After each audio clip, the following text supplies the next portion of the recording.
जय श्री मित्रांनो, तर नदीकाठच्या शेतात आज गावखत टाकायचं होतं. मग निघालो सकाळी सकाळी किटली घेऊन.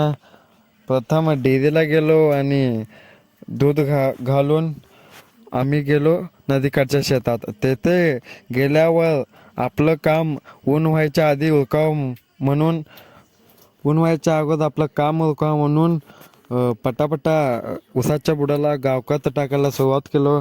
मग काय निवांत सकाळी थंड वातावरणात आम्ही गावखत टाकत होतो. आपलं काम निवांत पण असतंय आणि जोमदार पण असतंय. उसाच्या बुडाला टाकल्याने गावखत लवकर लागू होतो आणि ऊस पण चांगला आणि जोमदार होतो.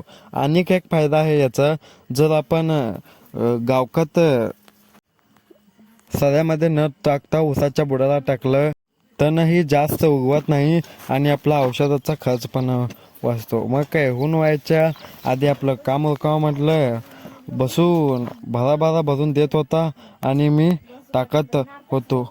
अचानक बघितलो टिशीचं लग्ज असं लाल भडक झालं होतं. जसं ते पेट घेत होतं ना, म्हणून असं लाल भडक बुंद झालं होतं.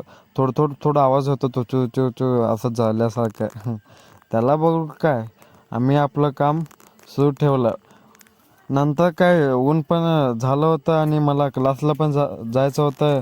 थोडं आपल्या शेळीला शिवबाबा घेतलो आणि निघालो घराला.